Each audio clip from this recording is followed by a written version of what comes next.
College admission 2025-এর step by step form fill আপের process তো দেখিয়ে দিয়েছি, কিন্তু সেই ভিডিওটাতে অত্যন্ত কম ভিউ কেননা নোটিফিকেশন তোমাদের কাছে যায়নি। এটা আমার ব্যর্থতা যে আমি এত ভালো করে কমপ্লিট গাইডেন্স তোমাদের জন্য প্রোভাইড করলাম, কিন্তু তোমাদের কাছে সেই ভিডিওটা পৌঁছলো না। এটা সত্যি আমার ভীষণ ভীষণ ব্যর্থতা, কিন্তু তারপরেও তোমরা আমাকে সাপোর্ট করছো, এটা অনেকটা বড় ব্যাপার। এবং কলেজ অ্যাডমিশন হোক বা স্কুল সার্ভিস কমিশনের পরীক্ষা হোক, সমস্ত ফর্ম ফিল আপের বা যে কোনো রকম সমস্যাতে সবার আগে সলিউশন এসজি টিউটোরিয়াল গাইড। তাই অবশ্যই এসজি টিউটোরিয়াল গাইডকে সাবস্ক্রাইব করে পাশে থাকা বেল আইকনটি ক্লিক করে দিতে একদম ভুলো না। তো প্রথমত এই ভিডিওতে তোমরা একাধিক জিনিস জানতে চলেছো। কলেজ অ্যাডমিশনের ফর্ম ফিল আপের সময় ভুল তোমাদের প্রত্যেকেরই হবে, আর এই ভুলটাকে কি করে শোধরানো যাবে বা কি করে এই ভুলটাকে সলিউশন দেওয়া যাবে তার সমস্ত ট্রিক বা ম্যাজিক আমার কাছে রয়েছে। তো এই ভিডিওটা প্রচুর শেয়ার চাই, যাতে যারা যারা কলেজে অ্যাডমিশন নিতে চাইছো 2025-এ কারোর কোনো প্রবলেম না থাকে, কেউ কোনো জায়গাতে যেন ল্যাক করে না যাও। তো প্রথমে হচ্ছে যে ফর্ম ফিল আপের পর আমাদের মনে অনেক প্রশ্ন থাকে যে আমি এই ফর্মটা এডিট করতে পারবো কিনা, বা আমার এই জায়গাতে ভুল হয়েছে আমি সেই ভুলটাকে সংশোধন করতে পারবো কিনা। অবভিয়াসলি পারবে, ডেফিনেটলি পারবে, তার সমাধান তো দেবো আমি, চিন্তার কোনো কারণ নেই। ফর্ম এডিট করা যাবে, 100% এডিট করা যাবে। কিভাবে এডিট করা যাবে আমি বলে দিচ্ছি। তবে হ্যাঁ, রেজিস্ট্রেশন সেকশনে যেটা তোমরা প্রোভাইড করেছিলে ইমেল বা মোবাইল নাম্বার বাদ দিয়ে, বাদ বাকি যে পোর্শনটা রয়েছে সেটা কিন্তু তোমরা এডিট করতে পারবে। বা উচ্চ মাধ্যমিকের যে বোর্ড বা উচ্চ মাধ্যমিকের যে তোমার কাউন্সিলের নাম বা উচ্চ মাধ্যমিকের রোল নাম্বার বা রেজিস্ট্রেশন নাম্বারটা শুধু এডিট করা যাবে না, বাদ বাকি সব এডিট করা যাবে, পার্সোনাল ডিটেল থেকে সব।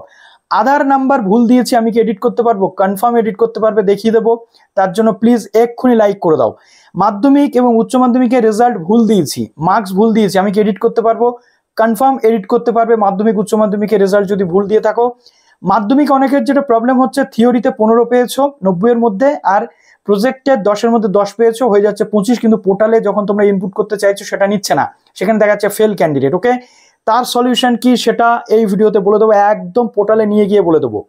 উচ্চশিক্ষা দপ্তরের কাছ থেকে তথ্য আমি জেনেছি, আজকেই জেনেছি, জেনেই তোমাদের কিন্তু আমি এটা বলে দেবো। আইএসসিতে থিওরি এবং প্র্যাকটিক্যাল আলাদা করা নেই। আমরা কি করব, কিভাবে মার্কস ইনপুট করবে বলে দিচ্ছি। প্রেফারেন্স কিভাবে চেঞ্জ করব, অবশ্যই সেই সলিউশন আছে। এবার যেটা এই ভিডিওতে মানে ফেসে আমি বলে দিতে পারি সেটা হচ্ছে, ফটো সিগনেচার আপলোড হচ্ছে না, কি করবো। ফটো সিগনেচারের যে সাইজটা আছে সেটা তুমি মেনটেন করে সেই রেশিওতে যদি তুমি আপলোড করো অবশ্যই আপলোড হবে, এটা নিয়ে চিন্তা নেই। ইমেলে ওটিপি আসছে না, কি করবো। দেখো, ইমেলে ওটিপি না এলেও কোনো চাপ নেই। ইমেলের ওটিপি আর মোবাইল নাম্বারের ওটিপি একই, দুটো জায়গাতে এই এক ওটিপি দিয়ে দিলে সেটা কিন্তু কাজ হয়ে যাবে, ঠিক আছে। এবার চলে আসে কলেজ ওয়াইজ কাট অফ কি করে দেখবো, পুরোটা দেখিয়ে দেবো এই ভিডিওর স্ক্রিনে। তো এবার অবশ্যই তোমরা স্টেপ বাই স্টেপ সেগুলো দেখে নাও। তো আমি চলে এসেছি আমার ড্যাশবোর্ডে। এবার তোমাদের এক এক করে সমস্ত প্রশ্নের উত্তর কিন্তু আমি দেবো। ড্যাশবোর্ডটা আমি ঝাপসা করে রেখেছি, কারণ এখানে ইনফরমেশনগুলো আছে, যে ইনফরমেশনগুলো দেখতে পেলে আবার ইউটিউব স্ট্রাইক দিয়ে দেবে, ঠিক আছে। তো প্রথম কথা দেখো, জাস্ট এই পর্যন্ত দেখো যে আপডেট প্রোফাইল 100%। তো তোমরা প্রত্যেকে জানো যে আমি প্রেফারেন্স লিস্ট কিন্তু সিলেক্ট করে রেখেছিলাম এবং ফাইনাল সাবমিটও আমি কিন্তু করে দিয়েছিলাম। ওকে, এই যে আশুতোষ কলেজ থেকে শুরু করে, এটা ততক্ষণ পর্যন্ত এডিট করতে পারবে তুমি যতক্ষণ না পর্যন্ত 6 জুলাই লাস্ট ডেট আসছে। 2 জুলাইয়ের পর তুমি এটাকে কিন্তু আর এডিট করতে পারবে না। তো আমি এখানে টোটাল 25টার মধ্যে 3টে প্রেফারেন্স দিয়েছি, তোমরা 25টাই দেবে, কি তার থেকে কমও দিতে পারো, সেটা সম্পূর্ণ তোমাদের ব্যাপার। এবার প্রশ্ন হচ্ছে, কতগুলো যে প্রশ্ন তোমাদের সামনে এসেছে সেই প্রশ্নগুলো আমি এবার উত্তর দেওয়ার চেষ্টা করছি। কি কি প্রশ্ন, কি কি। এখানে একদম প্রথমে ফর্ম এডিট করা যাবে কিনা। দেখো, ফর্ম এডিট করা যাবে শুধু রেজিস্ট্রেশনের টাইমে যে সেকশনটাতে তোমরা ফিল আপ করেছিলে ইমেল বা মোবাইল নাম্বার, এই জায়গাটুকু বাদ দিয়ে টোটাল ফর্ম কিন্তু এডিট করা যাবে, ইনক্লুডিং মাধ্যমিকের মার্কস, উচ্চ মাধ্যমিকের মার্কস। এরপর আসছে আধার নাম্বার ভুল দিয়েছি, কি করব, কারেকশন হবে কি হবে না, 100% হবে।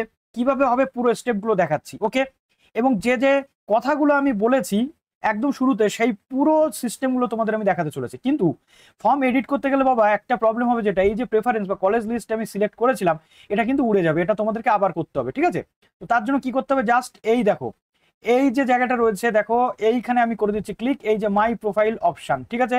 মাই প্রোফাইলে ক্লিক করে দেওয়ার পর আমার সামনে এরকম একটি পেজ ওপেন হয়ে যাবে। একদম কি কি আমি এডিট করতে পারবো দেখো, জাস্ট এই যে এডিট উইন্ডো রয়েছে, একদম পার্সোনাল ডিটেল থেকে শুরু করে, এই যে পার্সোনাল ডিটেল থেকে শুরু করে যা যা রয়েছে সবটা কিন্তু আমি এডিট করতে পারবো, ইনক্লুডিং অ্যাড্রেস, অ্যাডিশনাল ইনফরমেশন, বাবা মায়ের ইনফরমেশন, মাধ্যমিকের মার্কস, উচ্চ মাধ্যমিকের মার্কস, ইভেন ডকুমেন্টেও যদি কোনো প্রবলেম হয়ে থাকে সেটাও আমরা মেবি এডিট করতে পারবো। তো চলো একের পর এক দেখাই। তো তার জন্য এই যে এডিট বলে অপশনটা আছে, এইখানে আসতে হবে। এডিটে আসার পর একটা অপশন আমাদের সামনে খুলে যাবে, কি কি কি এখানে চেঞ্জ করা যাবে সেগুলো বলে দেওয়া হয়েছে। এগুলো ডাইরেক্ট এখান থেকেই তুমি চেঞ্জ করতে পারবে। কিন্তু যদি তোমাকে ডিটেল চেঞ্জ করতে হয় তাহলে আনলক প্রোফাইল বলে যে অপশনটা পাচ্ছ, এই যে এইখানে ক্লিক করতে পারো। আনলক প্রোফাইলে ক্লিক করলে টোটাল কি বলছে, পুরো যে এডিট করতে গেলে প্রোফাইলের যে কলেজ প্রেফারেন্স গুলো রয়েছে সেগুলো উড়ে যাবে। তো জাস্ট কনফার্ম, উড়ে যাক, অসুবিধা নেই, আমি আবার অ্যাড করব। ওকে, এবার আমার এখানে আবার প্রিভিউয়ের যেখানে এই অপশনটা এসছে, পরে আমাকে আবার প্রিভিউ করতে হবে। তো অ্যাট ফার্স্ট আমি চলে যাব পার্সোনাল ইনফরমেশন। দেখো আমাদের সামনে যেটা ওপেন হয়েছে সেটা হচ্ছে আমাদের application port as it is, যেমন আমাদের ইনফরমেশন ছিল সেশন থেকে শুরু করে সব। ওকে, তো এখানে আমরা আমাদের যে নাম যদি ভুল দিয়ে থাকি নামটা এডিট করতে পারবো। ন্যাশনালিটিটা কিন্তু আমি এখানে এডিট করতে পাচ্ছি না। ওকে, নামটা এডিট করতে পারবো। ওয়েস্ট বেঙ্গল যেটা আমি দিয়েছিলাম সেটা এডিট করতে পারবো না, কিন্তু আমি যেটা পারবো সেটা হচ্ছে আধার নাম্বারটা আমি এডিট করতে পারবো। ঠিক আছে, আমার যে ক্যাটাগরি সেটা আমি এডিট করতে পারবো। অনেকে থাকবে যে ওবিসি ভুল করে জেনারেল দিয়ে ফেলেছো, এডিট তুমি করতে পারছো। আধার নাম্বার এডিট করতে পারছো। নেক্সট যেটা চলে আসছে সেটা হচ্ছে তোমার এখানে ডেট অফ বার্থ, এটাও কিন্তু তুমি এডিট করতে পারছো। আনম্যারিড স্ট্যাটাস, তারপরে মাদার টাং কি আছে সেটাও তুমি কিন্তু এডিট করতে পারছো। ব্লাড গ্রুপটাও কিন্তু তুমি এডিট করতে পারবে, অসুবিধা কিন্তু এখানে নেই। এই টোটালটা হয়ে গেলে এখানে যে রিলিজিয়ান থেকে শুরু করে এই জিনিসটাও কিন্তু তুমি এডিট করতে পারছো। বাংলা শিক্ষা পোর্টাল আইডি এটা তুমি এডিট করতে পারবে, কিন্তু মোবাইল নাম্বার আর ইমেল অ্যাড্রেস এটা তুমি এডিট করতে পারবে না। তারপর যেটা চলে আসছে যে ব্যাংক ডিটেল, ঠিক আছে, ব্যাংক ডিটেলটাও কিন্তু তুমি এডিট করতে পারবে, অসুবিধা নেই। অতএব তুমি বুঝে গেলে যে কি কি জিনিস তুমি এডিট করতে এখান থেকে পাচ্ছ। ওকে, তো ব্যাংক ডিটেল এডিট করতে পারছো। এটা কমপ্লিট করার পর সেভ এন্ড কন্টিনিউতে যদি তুমি ক্লিক করো এই পেজটা তোমার কিন্তু কমপ্লিট হয়ে যাবে। ওকে, যেটা প্রশ্ন হচ্ছে তোমাদের অ্যাড্রেসটা দেখো এইখানে অ্যাড্রেসটাও কিন্তু তুমি এডিট করতে পারবে। ওকে, দেখো একটুখানি ধৈর্য ধরতে হবে তোমাদের। অ্যাড্রেস এখানে তুমি এডিট করতে পারছো, যে কোথায় কি অ্যাড্রেস তুমি দিয়েছো সেটা এডিট করতে পারবে, কোনো প্রবলেম হবে না। ওকে, অ্যাডিশনাল ইনফরমেশনটাও কিন্তু তুমি এডিট করতে পারছো। দেখো নেক্সট আসছে অ্যাডিশনাল ইনফরমেশনও তুমি এডিট করতে পারবে, কোনো প্রবলেম নেই। ওকে, এবার চলে আসছে 10 স্ট্যান্ডার্ড রেজাল্ট। যদি তুমি মাধ্যমিকের রেজাল্ট ভুল দিয়ে থাকো, ঠিক আছে, মাধ্যমিকের রেজাল্ট যদি ভুল দিয়ে থাকো, ভুল যদি তুমি সবকিছু করে থাকো, তাহলেও কিন্তু তুমি এডিট করতে পারবে। বোর্ড তুমি এডিট করতে পারছো, তারপরে মিডিয়াম অফ ইনস্ট্রাকশন তুমি এডিট কিন্তু করতে পারছো। রোল নাম্বার যদি ভুল দিয়ে থাকো মাধ্যমিকে, সেটাও এডিট করতে পারবে। এবার সবচেয়ে গুরুত্বপূর্ণ প্রশ্নটা কি জানো, যে দাদা মাধ্যমিকের যে রেজাল্ট সেটা ভুল দিয়েছে, এখান থেকে পুরোটা তুমি আবার এডিট করে নেবে। ওকে, কিন্তু প্রবলেম হচ্ছে মাধ্যমিকে যারা থিওরিতে 15 পেয়েছো 90 এর মধ্যে, আবার তোমরা দেখা যাচ্ছে প্রজেক্টে পেয়েছো 10-এর মধ্যে 10, অর্থাৎ 25 পাস মার্কস হয়ে গেছে, কিন্তু এখানে নিচ্ছে না। একটু তোমাদের দেখিয়ে দিই, দেখো এই যে ধরো বাংলাতে আমি মাধ্যমিকে 90 এর মধ্যে বাংলাতে আমি থিওরিতে পেয়েছি 15 আর প্রজেক্টে পেয়েছি 10, কিন্তু এখানে লাল দেখাচ্ছে। লাল দেখানো মানে এখানে 7 কন্টিনিউ করলে দেখাবে কি দেখাবে, যেটা তোমাদের হচ্ছে, ঠিক আছে, কি দেখাচ্ছে তোমাদের, যে candidate must pass minimum 7 subject, ঠিক এটাই দেখাবে। কেননা এখানে পাস মার্কস কি দেওয়া রয়েছে মাধ্যমিকে, এখানে অটোমেটিক ক্যালকুলেশন এখানে করে দিয়েছে যে 90 এর মধ্যে 22 পেতে হবে তবে পাস করবে, আর 10-এর মধ্যে 2 পেতে হবে প্রজেক্টে তবে পাস করবে। তাহলে সলিউশনটা কি, সলিউশন এক্ষুনি করে দেবো। ঠিক আছে, কি সলিউশন করব, এখানে 90 আমাদের যেটা রয়েছে ওয়েস্ট বেঙ্গলের সিস্টেম অনুযায়ী 15, কিন্তু উচ্চশিক্ষা দপ্তরের পক্ষ থেকে জানানো হয়েছে, আমি উচ্চশিক্ষা দপ্তরের হেল্পলাইনে ফোন করেছিলাম, সেখান থেকে তথ্য পাওয়া গেছে যে সমস্ত ক্যান্ডিডেটদের এই প্রবলেম হচ্ছে তারা এই থিওরি প্র্যাকটিক্যাল আলাদা করবে না। মাধ্যমিকের ক্ষেত্রে ম্যান্ডেটরি নয়, উচ্চ মাধ্যমিকের ক্ষেত্রে থিওরি প্র্যাকটিক্যাল সেগ্রিগেশন বা আলাদা করে দেখানোটা ম্যান্ডেটরি, কিন্তু মাধ্যমিকের ক্ষেত্রে নয়। সেক্ষেত্রে যাদের এই প্রবলেম থাকবে তারা কি করবে, is theory only please tick, এইখানে টিক করবে। প্রত্যেকটা সাবজেক্ট এই থিওরি অনলি টিক করে দেবে। ঠিক আছে, প্রত্যেকটা সাবজেক্ট থিওরি অনলি টিক করে দেবে মাধ্যমিকে, বা তোমরা একটা সাবজেক্টে করতে পারো। যদি থিওরি অনলি করে দাও তাহলে যে সুবিধাটা হবে সেটা দেখবে কি, জাস্ট ম্যাজিক দেখো। ধরো তুমি থিওরি প্র্যাকটিক্যাল বা থিওরি প্রজেক্টের মার্কস আলাদা দিলে না, যেহেতু মাধ্যমিকে আলাদা করে দিতে বলছে না উচ্চশিক্ষা দপ্তর, কাজেই তুমি তোমার যে সলিউশন রয়েছে সেটা হচ্ছে এই মাধ্যমিকে তুমি যেটা পাস মার্কস 25, প্রজেক্ট থিওরি 1 করে দিচ্ছ, এই যে থিওরি অনলিতে দিয়ে তুমি এখানে টোটাল 25 করে দাও।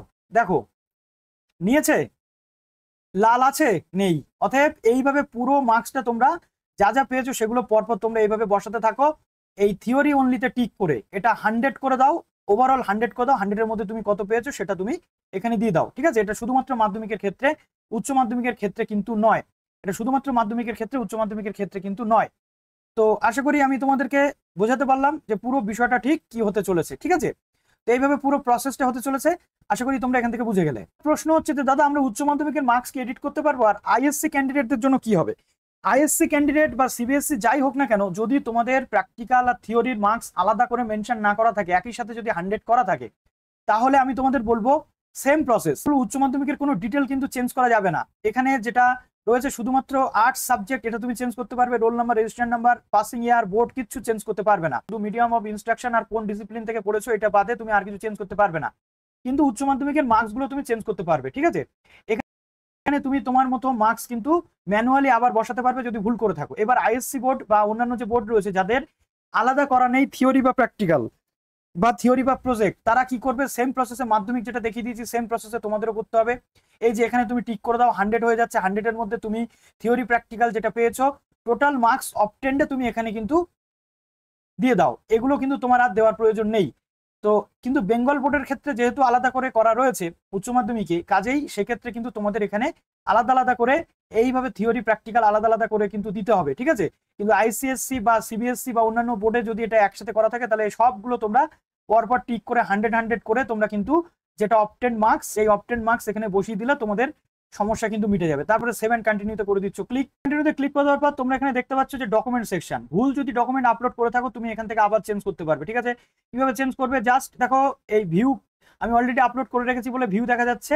তো এবার জাস্ট এইখানে তোমাদেরকে আসতে হচ্ছে, এসে আবার পুনরায় কিন্তু তুমি এই ডকুমেন্টগুলো আপলোড করে দিতে পারবে। ওকে, তো এই টোটালটা কমপ্লিট করে দেওয়ার পর যেটা প্রসেস, এটাকে সাবমিট করতে হবে, ঠিক আছে?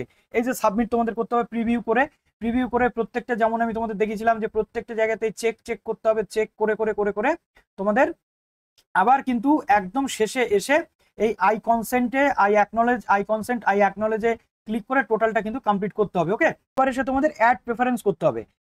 এবার প্রশ্ন হচ্ছে যে আমি যে প্রেফারেন্স গুলো অ্যাড করেছি সেই প্রেফারেন্স গুলো আলটিমেটলি কিভাবে কাজ করবে, ঠিক আছে?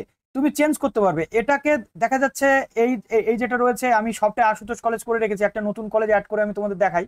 অবশ্যই এখানে চলে আসার পর এই যে ডিস্ট্রিক্ট ওয়াইজ বা আমি কলেজ ওয়াইজ আমি সার্চ করলাম, একটা নতুন কলেজ আমি এখানে অ্যাড করব। তো ধরে নাও আচার্য জগদীশচন্দ্র বোস কলেজ, এই কলেজটা আমি অ্যাড করব। আমি ডাইরেক্ট দেখাচ্ছি তোমাদের কিভাবে প্রেফারেন্স চেঞ্জ করতে হবে। তো ধরো আমি এখানে আমি দিয়ে দিলাম ইংলিশ অনার্স, ঠিক আছে? এবার এখানে চেক যে প্রবাবিলিটি, এটা আমি দেখলাম যে আমি এখানে চান্স পাচ্ছি কিনা। হাই চান্সেস রয়েছে আমার, কেননা আমার যে আমার যে মেরিট ইন্ডেক্স সেটা 435 হচ্ছে বেস্ট অফ 4 প্লাস অনার্স ধরে। লাস্ট ইয়ার এখানে ইউআর ক্যাটাগরিতে 363 নেমেছিল। তো আমি অ্যাড প্রেফারেন্স কিন্তু এখানে করে দেবো। এই যে সাবজেক্টগুলো রয়েছে সিসি বা পাস সাবজেক্টগুলো, এর সাথে কি নেবো সেটা চুজ করে, ঠিক আছে?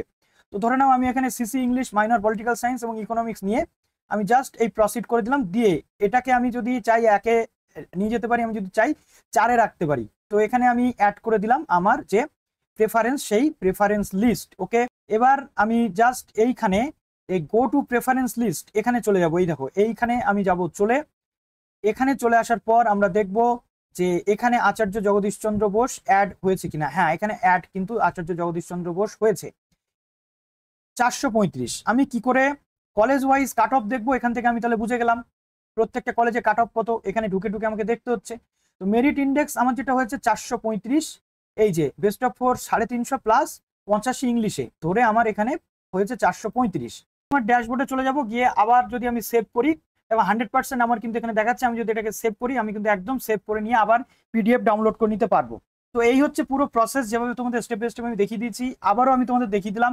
এবং step by step process, form fill আপের পুরো প্রসেস নিয়ে অলরেডি একটা ভিডিও আছে, সেটা একটু তোমরা দেখো। ওই ভিডিওটার নোটিফিকেশন যায়নি, আমি জানি অনেকের কাছে ভিডিওটা পৌঁছায়নি। চলো ভালো থেকো সবাই, অল দ্য বেস্ট।